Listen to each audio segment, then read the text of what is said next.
有设计缺陷。什么设计缺陷啊？我录视频了，我明天或者今天晚上我会在微博上发。就是它这个车子啊，它这个中控啊，它那个双闪和那个防侧滑两个按钮是在一起的，而且是同一个面板。就是没开过你可能听不太懂什么意思啊，就是它是同一个大按钮，很容易误触，并且我真的误触了，因为双闪按钮咱们是经常用的，但是它那个防侧滑关闭那个按钮就在双闪按钮下面，而且它这两个按钮是没有分开的，是一个大板子。下一个啊，来，我再跟大家讲一下啊，讲个什么呢？这个最近几天啊，我这个试驾了这个叫比亚迪的这个松这个车啊，松什么 DMI Plus 啊，这个版本的它是一个大的 SUV 啊，这个是直播间的一个总，他让我去试驾的，开了2天。然后这个车呢，我开2天啊，我的整体评价还是不错的啊。首先我们说这个车卖多少钱啊？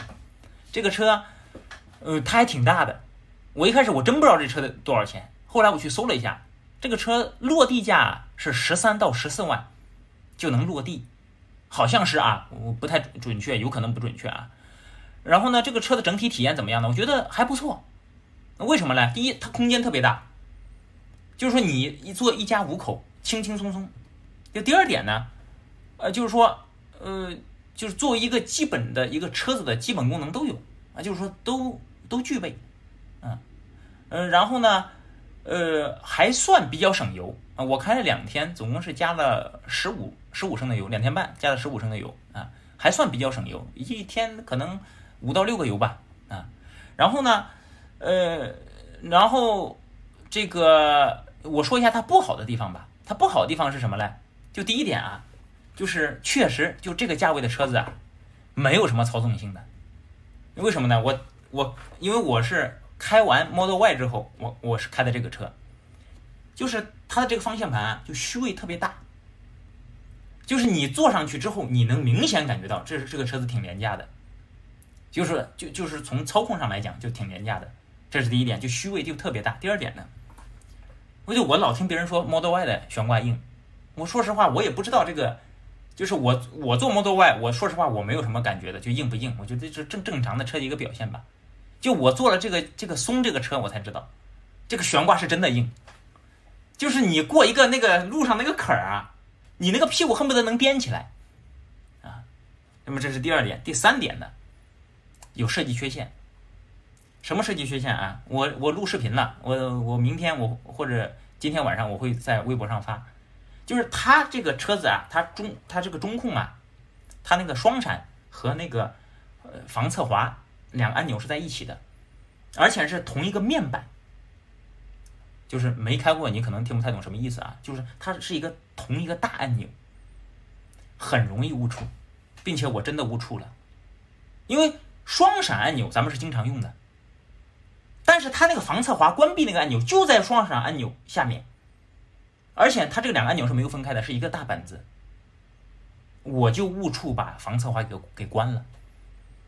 因为在高速上我们有时候前面堵车了，我们就要开双闪，或者说我们在路边停车下人上人，我们需要开双闪，它这个就设计非常不合理，非常不合理。一般来讲，防侧滑这个关闭按钮在其他车子上都是在不常用的位置，和常用的按钮都是分开的，但是它设计在一起的，这是一个严重的设计缺陷。因为我有一次，我当时正开车呢，开得好好的，这怎么有个黄色的这个标识啊？因为我以前是汽修工嘛，我一看就知道这是防侧滑关掉了。防侧滑这个功能是很重要的功能，字面意思，防侧滑，防止你失控。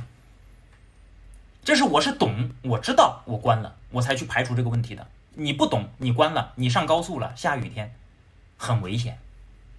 所以这是一个设计缺陷。还有一个呢，是什么呢？就是说这个松这个车啊，它这个中控啊，这个什么 UI 做的不好，做的非常不好。就是我开了2天半，它这个中控屏啊，就是重要的这些触控的按钮都没有做到主界面上，只有一个空调做在主界面上的。我这就开了2天半，这个中控屏唯一的作用就是用来开空调，没有其他作用的。就是设计上也是极其，在我看来是很糟糕的啊，仅代表个人观点啊，别被起诉了。这是第二个点。那么总的来讲啊，还有一个点是什么？对，还有一个大的点，就是我刚拿到这个车的时候，因为我是租的车子嘛，我刚拿到这个车的时候，我知道它可以充电，然后呢，我就兴致勃勃的把这个车开到充电站。开到充电站之后，我把车停到位嘛，把那个充电接口打开，把那个充电枪往那个比亚迪那个车那个充电口插，哎，怎么一插不进去啊？哎，我当时就好奇了，这不对呀！我说这充电站，因为这个充电站就是特来电充电站，这个是个连锁的，各个车型都通用的。哎，我当时就摸不到头脑了，我说怎么插不进去呢？一看才知道，它就是插不进去。哎，我说这是咋回事啊？我跟他搞了半天了，我搞不懂。哎，这能充啊？这怎么回事呢？哎呀，然后我就打开后备箱，你知道吧？他那个比亚迪那个后备箱下面，他就是备胎那个地方，他买车时候会附赠的那个各种东西，我一看才知道，就好像啊，我不确定啊，因为我不知道，我不确定，就好像这个车子只能是在家里面用插座充。好像是为什么呢？因为那个后备箱里面给我带了一个充电枪，充电枪那头是个插座，就是一个插排。所以说我开这几天我是完全没充电的，因为我不知道怎么充电，因为我不可能我拉个插座给它充啊，就是我不太清楚啊。所以说我开这几天我是完全没有充电的，我不知道怎么充啊，或者说有可能它无法快充，只能慢充，我不清楚。好，这是，那么总的来讲啊，总的来讲，我开了这是算2天半的这个比亚迪松这个车子，怎么讲呢？就是我的评价，我还是比较客观的啊，就是说这个车子卖13到14万，我觉得来讲就对得起它的售价啊。你说它这个车子有多好？不至于，我觉得就是对得起它的售价啊。如果说收入不是特别高，想一家5口人做的比较松散，那我这个车是可以满足的啊。但是你说你想有多好的这个什么体验，这个不太可能。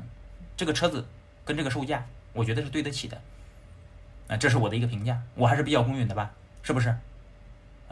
我这个是自己实际开，实际的评价，对得起这个13万的售价。当然了，如果说他卖18万，卖20万，那我这个话我就要收回了。